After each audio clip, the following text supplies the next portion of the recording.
Shabbat Shalom, sejam novamente muito bem-vindos aqui ao nosso estudo semanal sobre a Parashá, né? Eu sou Marco Rodrigues, sou da Yeshivat Shuvo, português, e sou também, aqui estamos com a comunidade, nossa primeira comunidade judaico-messiânica aqui em Portugal, mas não só em Portugal, nem para Portugal, mas para todas as nações e para todos aqueles de língua portuguesa ao redor do mundo, está aberto para todos, né? Nós fazemos aqui em Portugal a nossa base, porque nós precisamos restaurar as raízes para que os frutos sejam bons frutos, né?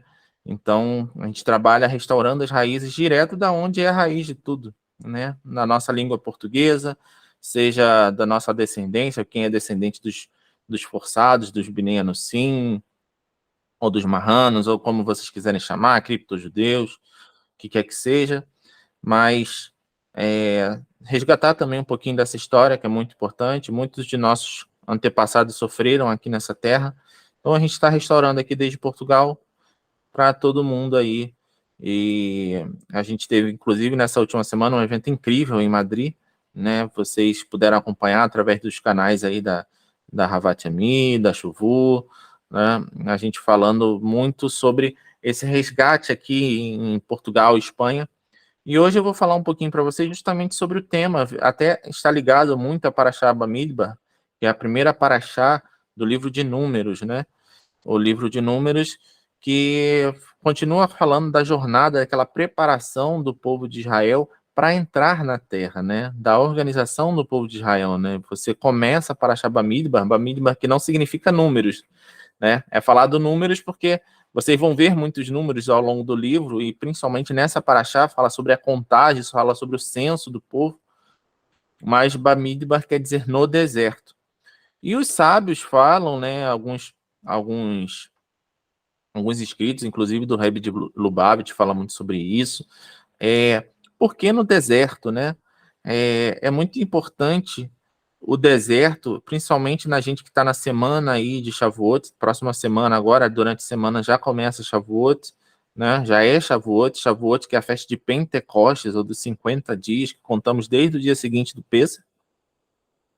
E a Shavuot é quando comemoramos a entrega da Torá, né? Quando Moisés recebeu a Torá, no Monte Sinaí, né? Então, por isso que no Shavuot nós lemos as 10 palavras, né? O Aseret Hadibrot, que são os 10 mandamentos, como a gente conhece. A gente come bastante coisa relacionada a leite, todos os derivados de leite, mel, para lembrar que nós estamos indo para a terra que mana leite e mel, né? Mas esses comentários do Rebbe de Lubavitch fala por que quando geralmente cai a Parashá Bamidbar, que é no deserto antes de Shavuot, fala justamente sobre a necessidade de Israel ter recebido a Torá no deserto, né? Para que não tivesse nenhuma influência externa, nenhuma influência de pessoas ali falando, não, olha, vocês não têm que seguir isso. Nós como povo enxertados na casa de Israel, nós temos que fazer como eles, que eles falaram, faremos, então ouviremos, ou então aprenderemos, né? Nós fazemos muitas das coisas, lógico, nada nós fazemos aqui sem entendimento, nós não somos um ministério que é judaizante, que vai forçar ninguém a fazer nada, mas todos são voluntariamente convidados a fazer parte das mesmas tradições e das mesmas ordenanças que a casa de Israel ela está sujeita, né? Nós não estamos sob a lei, né? Nós não estamos debaixo da lei, debaixo do jugo da lei, como alguns, inclusive, falam muito por aí, mas é aquela questão, né? Nós seguimos e somos enxertados na aliança através de Yeshua, né? Yeshua, ele nos deu essa capacidade de nós, que éramos das nações, de ingressarmos na casa de Israel. E a partir dali nós fazemos o quê? Aprendemos a cada Shabat, com Moisés na sinagoga, a como agradar mais a Deus, a como caminhar nos caminhos que o Eterno designou para seu povo, né? Então é como se cada um de nós, que estamos em cada um dos seus países, fora de seus países aqui, né? Nós não vamos seguir a lei dos nossos país de origem. No caso, eu sou de origem do Brasil, mas vivo em Portugal. Eu não vou seguir em Portugal as leis do Brasil, não tem como fazer isso. Em Portugal, eu vou seguir as leis de Portugal, Então, é basicamente isso. Por isso que há esses comentários sobre essa semana de Shavuot e a Parashat Bamidbar, de ter a necessidade de receber a Torá no deserto para não ter influência do seu próximo, né? Do seu vizinho, dos povos vizinhos, vamos dizer assim. E também há comentários, inclusive, sobre o capítulo 3, versículo 29, se eu não me engano, e 38, que fala de duas vizinhanças, né? Fala da vizinhança tanto da tribo dos descendentes do que Corá, né? Que vai falar de Corá, daqui a algumas parashiot, vai falar de Corá, e ele, como sendo descendente ali, vai influenciar a tribo de Gad, vai influenciar as outras tribos, e como a proximidade de Moisés, Arão e seus descendentes da tribo de Yehudá vai fazer também uma influência, né? Os comentaristas falam sobre isso. Pode passar o próximo slide, por favor?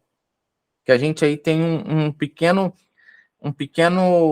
diagrama, né, de como foi dividido, né? Você vê que há uma preocupação com a ordem, né? Há uma preocupação com o papel de cada um dentro do acampamento, né?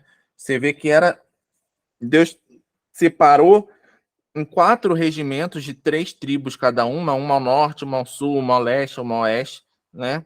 E você vê que até os levitas, os descendentes de Levi, foram separados, né? Os gershonitas, os meraritas, os coatitas, né?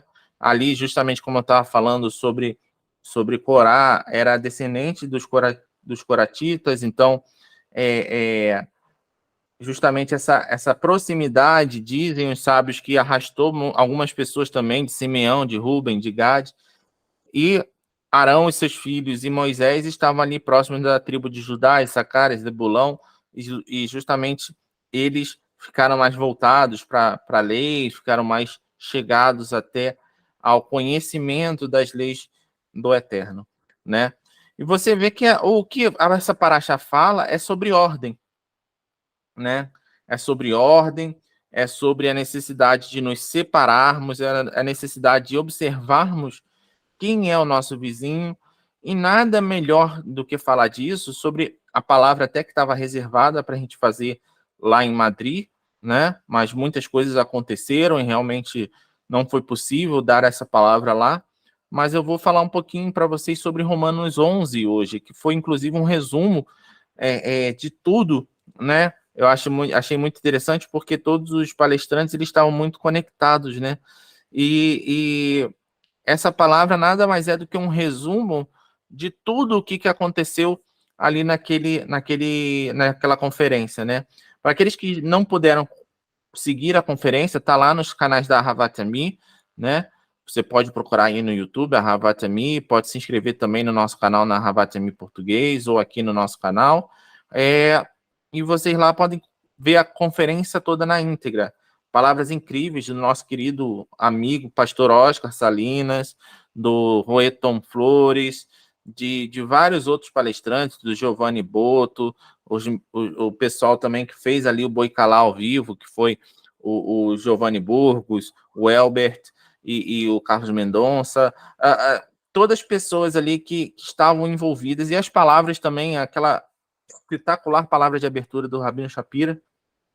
Mas eu vou resumir um pouquinho em cima de uma figura, né? Até a gente fez uma relação em cima de uma figura que é importante. E por que é importante Brasil e os países de língua latina, né? Que estão ao seu redor? E por que é importante Portugal e Espanha caminharem sempre juntos, né? Porque há uma conexão muito forte entre Portugal e Espanha, né? A Espanha praticamente abraça Portugal, apesar de que as fronteiras delimitadas de Portugal são muito mais antigas. O Portugal é um país mais antigo do que a Espanha em si, porque, para quem sabe um pouquinho de história, a Espanha, na verdade, eram vários reinos divididos. Era o Reino de Leão, Reino de Navarra, o Reino de Castela, né? E uma união desses dois reinos, principalmente o Reino de Castela e o Reino de Aragão, que fez justamente essa junção dos reis, que são chamados reis católicos, e eles promoveram essa expulsão dos judeus definitiva, né, dos judeus de Espanha, né? Então, pode passar o próximo, por favor? A gente escolheu essa figura, que é a figura do Dom Isaac Abravanel, ou Abarbanel, como falam muitos de língua inglesa, falam como Abarbanel, e alguns escritores também escrevem como Abarbanel, mas para nós é Abravanel, seja na Espanha, seja em língua portuguesa, e conhecemos até alguns descendentes de Abravanel, famoso, que leva até o nome de cenoura, Abravanel, muito famoso no Brasil, né? Que realmente são descendentes dessa família Abravanel, que foi muito importante tanto para a Espanha quanto para Portugal, né? A família em si, ela se situava, ela ficava na parte ali da Espanha, né? Perto de Sevilha, e ela teve que fugir de Sevilha por causa do massacre. Muitas pessoas pensam e colocam só houve a perseguição em 1492. Não, mentira, já houveram muitas outras perseguições, muitas outras matanças de judeus, perseguições de judeus muito antes de 1492.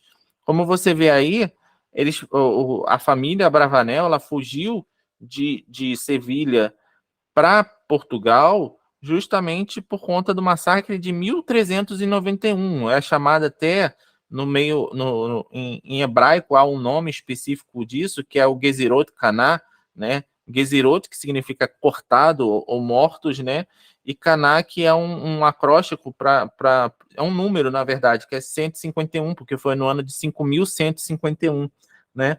Que foi uma grande matança que começou ali em Sevilha e se espalhou para outras cidades circunvizinhas, né? Então a família Abravanel, que era muito influente até na Espanha desde aquela época, ela fugiu de Espanha e se refugiou em Portugal. Então Dom Isaac Abravanel nasceu em Lisboa, teve uma vida, foi criado por várias pessoas influentes do judaísmo, vários rabinos importantes para o judaísmo que viviam em Portugal naquela época, e como a maioria até daquela época, até como um pouquinho antes, Samuel Halevi, como a gente teve lá na sinagoga de trânsito lá em Toledo, Samuel Halevi, que foi tesoureiro do reino de Castela.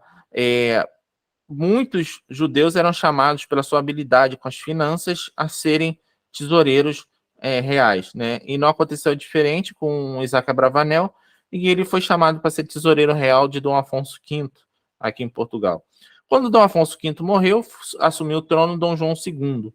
E pela proximidade de Dom Isaac Abravanel com o Duque de Bragança e o Duque de Viseu, que foram acusados de uma conspiração para derrubar Dom João II. Naquela época não era a família, os duques de Bragança, que eram os reis de Portugal, né? Então, como ele foi, na verdade, condenado à morte. O Duque de Bragança e o Duque de Viseu foram mortos, e ele foi condenado à morte e fugiu novamente para Castela, né? Chegando lá, sendo abrigado até por Abraham Senor, que era outro judeu influente, mas que havia se convertido na corte, né? Ele, logo que fugiu de Portugal para Castela, ficou um tempo em Toledo, né? Nós estivemos em Toledo, uma visita espetacular, numa cidade muito preservada, sua herança judaica.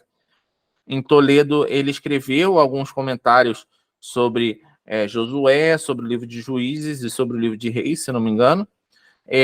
E depois foi chamado pela corte dos reis católicos para assumir a fazenda, que seria o tesouro de Castela, as finanças do reino de Castela, né? Mas permaneceu ali por poucos anos até que veio o Edito de Granada, que foi justamente a expulsão de todos os judeus, mouros, etc., das terras de Espanha, né? Esse decreto aí, que inclusive ele tentou interceder junto ao rei, oferecendo bens, oferecendo dinheiro para que o rei não voltasse atrás, reconsiderasse, mas não teve jeito. Então, Dom Isaac Abravanel foi e fugiu para a região da Itália, onde morreu ali, se eu não me engano, na região de Nápoles, né? Então, o próximo, por favor. Por que a gente está falando de Dom Isaac Abravanel, né? Porque é justamente aquele que une as histórias. Você vê como as histórias de Portugal e Espanha estão muito conectadas, né? E por que a gente precisa sempre caminhar junto? Todo o pessoal de língua portuguesa, o pessoal de língua espanhola, eles servem, na verdade, eu vou falar um pouquinho até sobre isso um pouquinho mais à frente, um sempre serviu de refúgio para outro, né? Por mais que sempre tentaram fazer casamentos, arranjar uma forma, até permanecer unidos com a União Ibérica durante algum tempo, mas você vê que os reinos de Portugal e Espanha sempre permaneceram, no final das contas, e como é hoje, separados, né? E com isso, um serviu de refúgio para o outro. E nós temos que entender que há uma profecia muito grande sobre Sefarad, e Sefarad de uma maneira geral, de toda a Península Ibérica, né? De todos aqueles de Portugal e Espanha, quando realmente eles reconhecerem o seu papel, quando eles entrarem realmente cada um na sua ordem, assim como lá nessa Parashá Bamidbar fala, cada um for estabelecido no seu lugar correto, na sua posição correta, contado da maneira correta, eu tenho certeza que aí a redenção vai estar muito próxima, né? E Dom Isaac Abravanel, ele fazia esses comentários, como eu falei, principalmente comentários sobre os profetas maiores e menores, como ele tem 2 livros sobre isso, que é falando comentários sobre os livros dos profetas, ele fazia sempre uma divagação sobre 6 perguntas, né? 6 perguntas sobre determinado assunto, sobre um comentário que ele ia introduzir ali de um profeta. E aqui é muito interessante, porque levando para Romanos 11, né, Romanos 11, que fala muito da relação entre Israel e as nações, né, entre judeus e gentios, há 6 perguntas. Então, eu vou tomar emprestada aí essa forma didática de Dom Isaac Abravanel para fazer seus comentários, utilizando apóstolo Paulo falou, o Rav Shaul, sobre 6 perguntas em Romanos 11, né?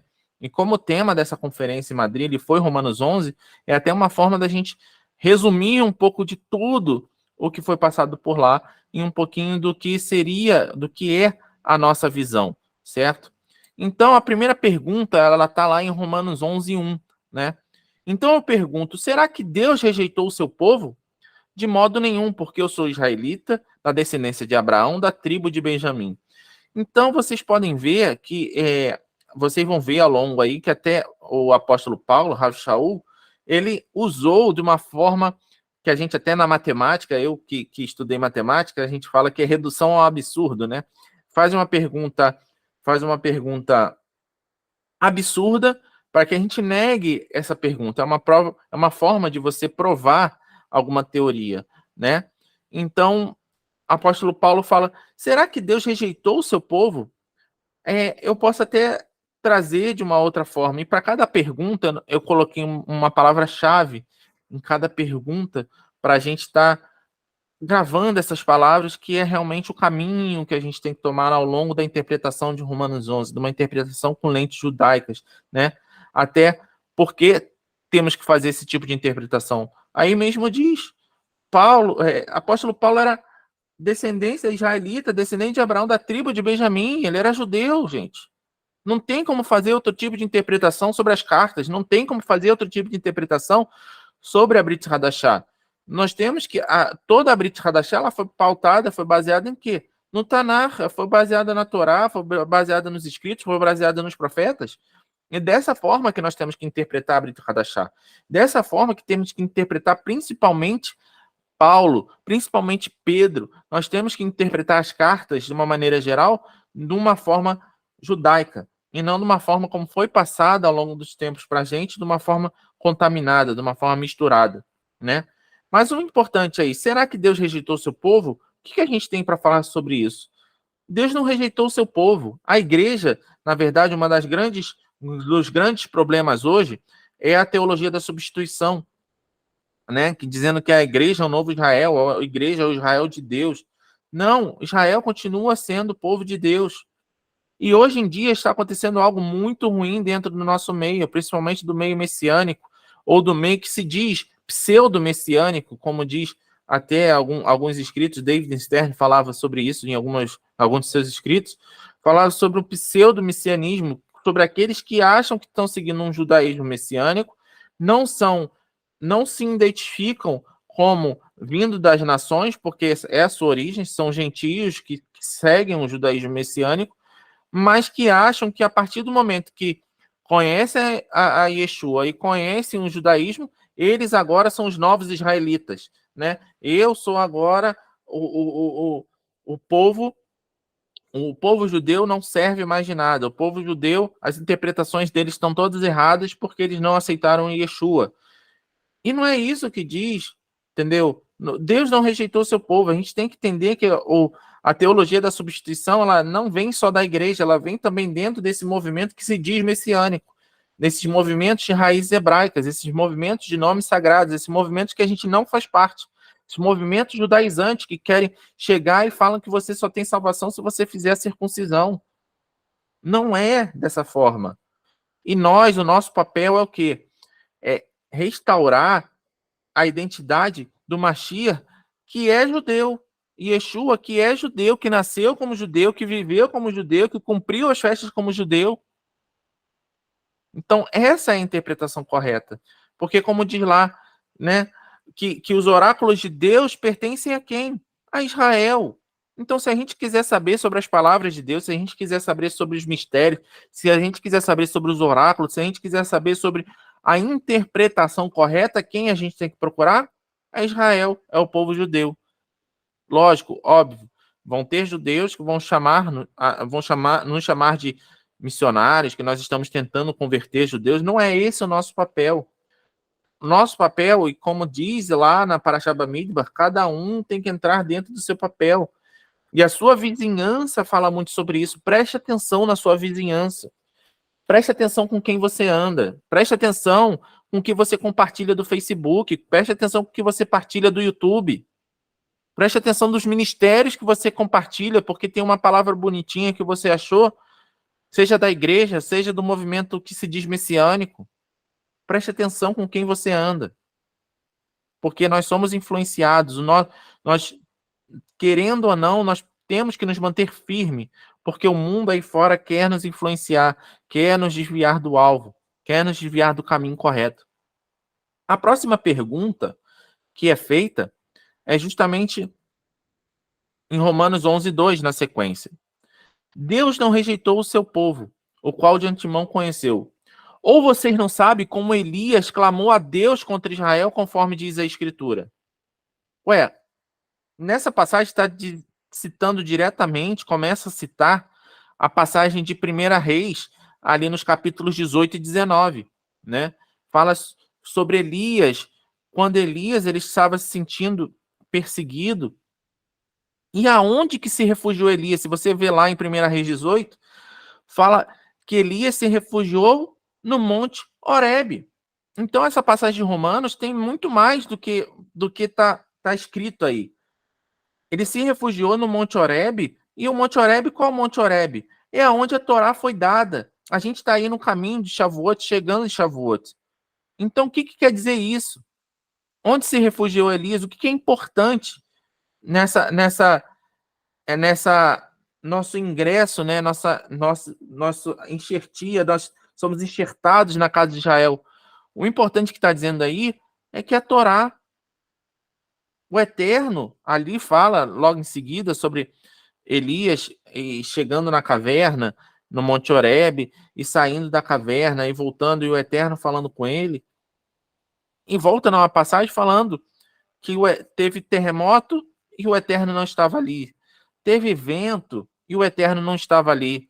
Teve fogo e o Eterno não estava ali, mas o Eterno se manifestou como uma voz suave, né? Essa voz suave que é justamente a voz da Torá, que para muitas pessoas acham que é uma voz pesada, mas ela é uma voz suave. A Torá é uma voz, é simples, né? É uma coisa que ela te fala, é um estilo de vida que ela quer dizer para você, que ela quer te fazer você caminhar por esse estilo, para nós das nações, sem imposição, mas por amor, que é a Torá sendo escrita em nossos corações. ela tem que estar inscrita em nossos corações para que realmente possa se manifestar, possa refletir de dentro para fora, e não uma coisa artificial, de fora para dentro, ou chegar e falar, eu sou isso, eu sou aquilo, eu estudei isso, eu estudei aquilo, eu tenho graduação disso, tenho graduação aquilo, mas se não tiver Torá e não tiver amor, Torá sem amor de nada serve. Então, essa é a segunda pergunta. Vocês não sabem como Elias clamou a Deus contra Israel, conforme a Escritura está falando da Torá. A terceira pergunta é a de Romanos 11:4, que fala, mas qual foi a resposta divina? Foi esta, reservei para mim 7.000 homens que não dobram seus joelhos diante de Baal. 7.000 não se dobraram a Baal, e vocês podem ver, está falando sobre remanescente. Está falando sobre remanescente. 7.000 está falando de um separado ali que não se contaminou, que não se dobrou, né? Nessa história, inclusive, um pouquinho mais adiante, fala de Elias, do encontro de Elias com um profeta, né? Que na verdade ali não está escrito como profeta, mas está escrito como uma pessoa, que é Obadias, né? Obadias ocultou, escondeu 100 profetas para que Jezabel não matasse, né? E muito interessante que os escritos dos sábios falam que esse remanescente de que Obadias escondeu, ele não escondeu os 100 em uma caverna só, ele escondeu 50 em cada caverna, né? Para que se uma caverna fosse descoberta, a outra, os outros 50 pudessem estar salvos e não perder todos os profetas de Israel, né?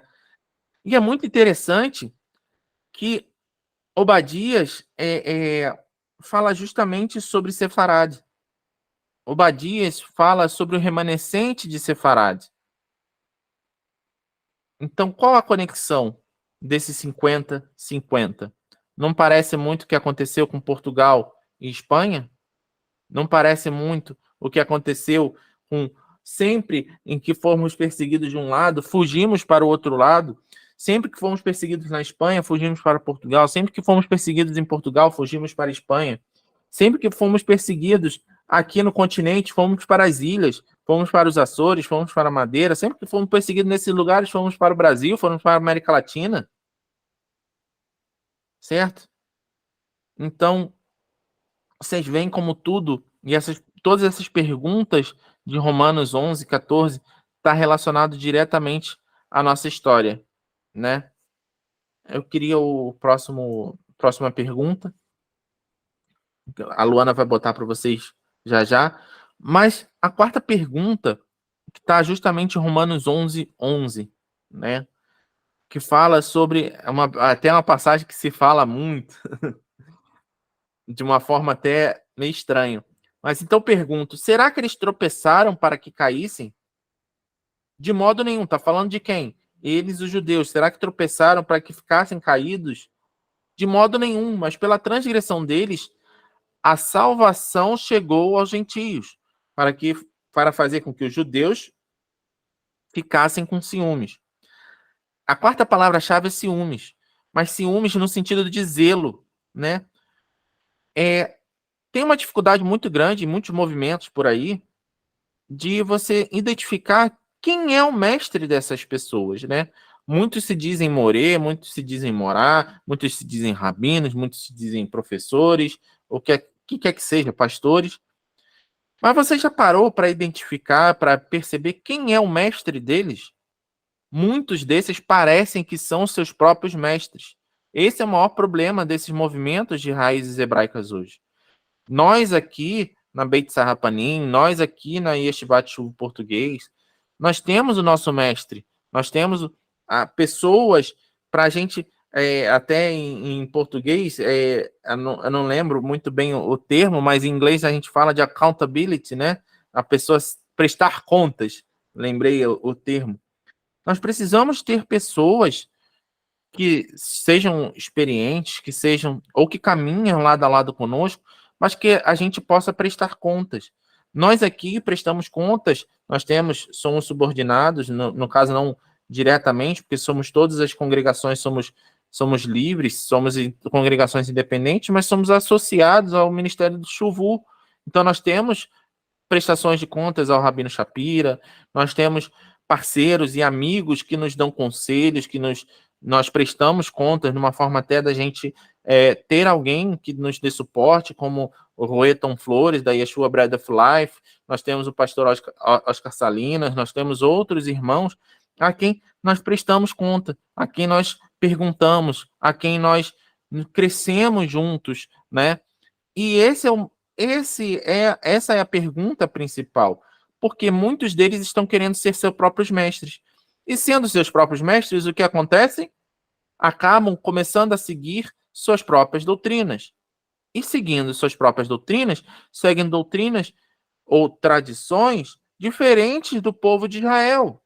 Querem fazer a festa do seu modo, querem contar o homem da sua maneira, querem fazer as bênçãos à sua própria forma.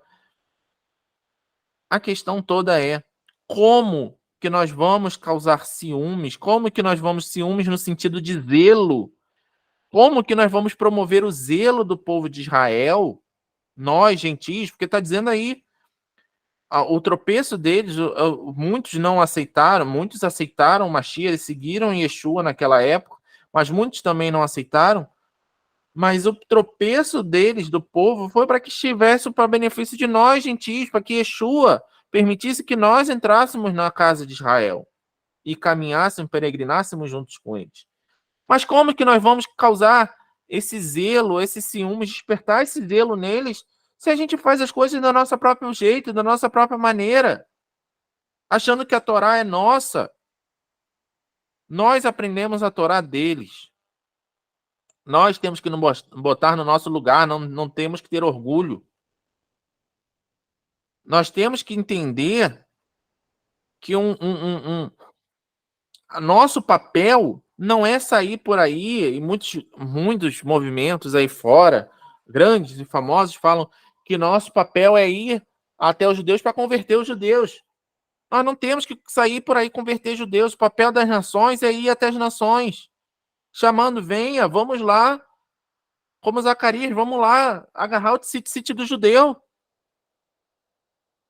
Nós temos que aprender com eles, com pessoas que são judeus, que seguem a tradição judaica, mas que têm o testemunho de Yeshua, como está lá em Apocalipse. Essa não converter o judeu ao cristianismo, entendeu? E nós também, nós temos que andar juntos, seguir um judaísmo messiânico autêntico, puro, saudável. Próximo slide, por favor. A quinta pergunta, que está em Romanos 11:15. Porque se o fato deles terem sido rejeitados trouxe reconciliação ao mundo, que será o seu restabelecimento se não vida dentre os mortos? Eu tenho um segredo para falar para vocês. Esse movimento, que alguns chamam de movimento de restauração, judaísmo messiânico autêntico, o que quer que seja, ele não vai parar.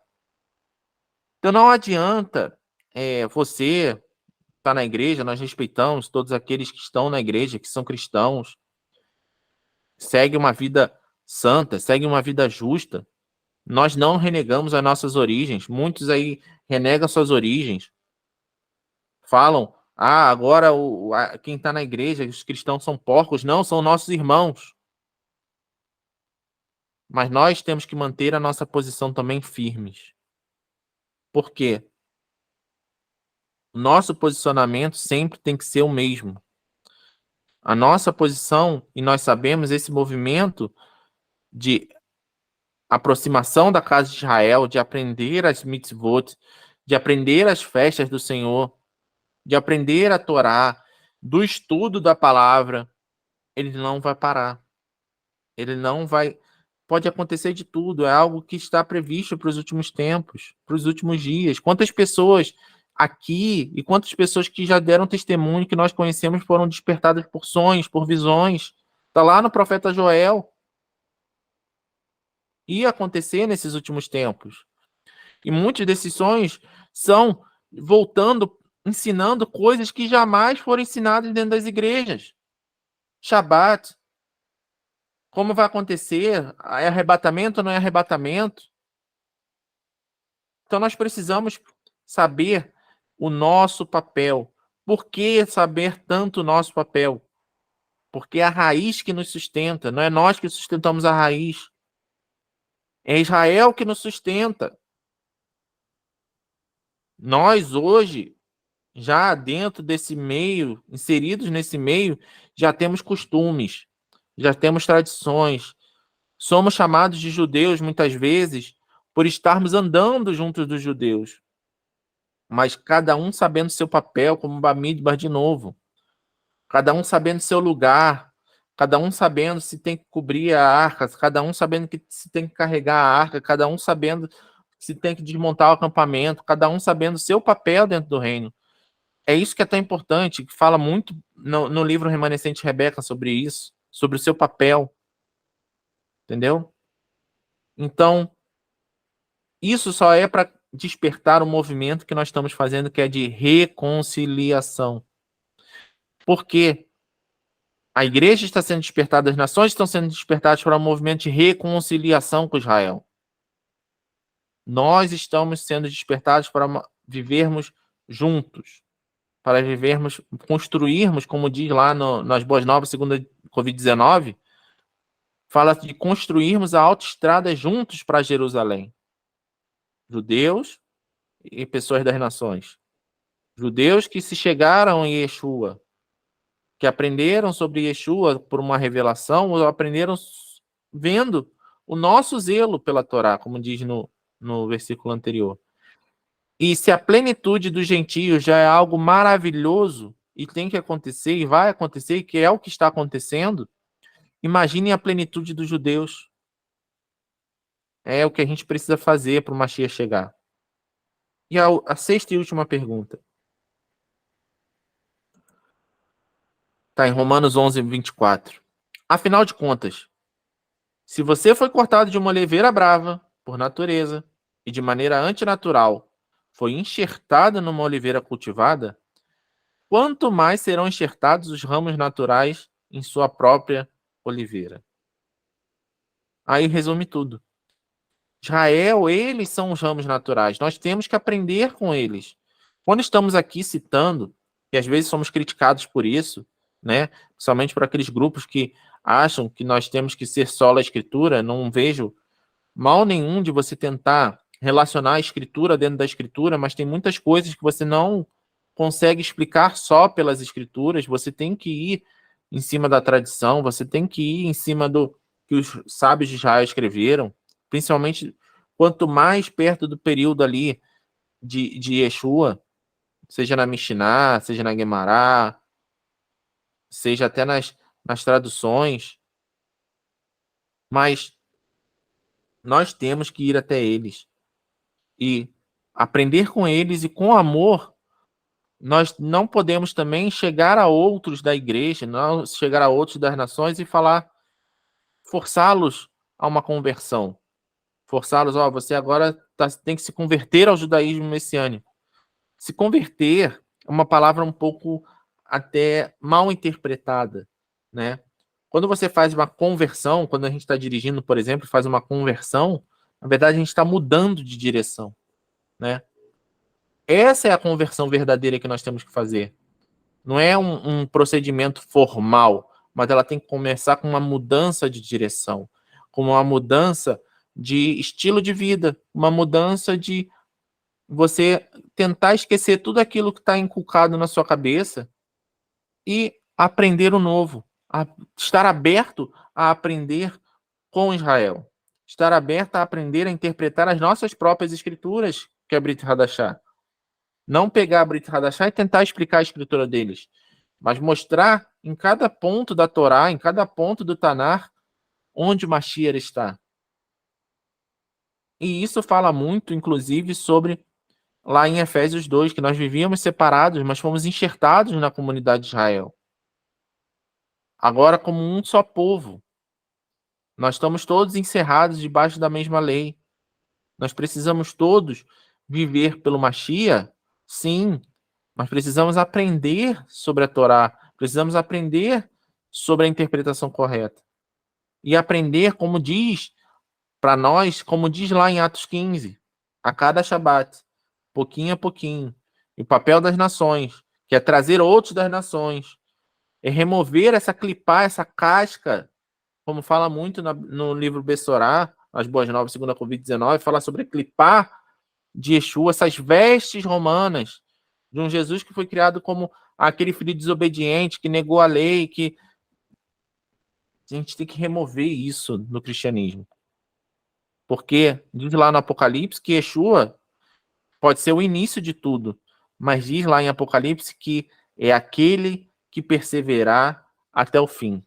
Nós temos que causar e fazer o correto para causar o zelo no povo de Israel, para causar o zelo no povo judeu, fazendo o adequado. E nós aqui, principalmente falando de enxerto, nós somos, aqui em Portugal e Sefarade, que é a Espanha, nós somos a raiz, né? Por isso que eu digo sempre que quando o povo de língua portuguesa e língua espanhola, nós fomos a Toledo, Toledo é um dos grandes centros onde foram escritos os grandes ensaios, os grandes textos sobre o judaísmo na era medieval, na Idade Média. Quando Sefarade e Portugal despertarem, toda a América Latina vai despertar, Brasil, os países de língua hispânica, e aí nós vamos ter certeza que cada vez vai estar mais próximo a volta do Mashiach. E para finalizar nossa mensagem hoje, nós temos que ter sempre isso em mente. Essas duas passagens.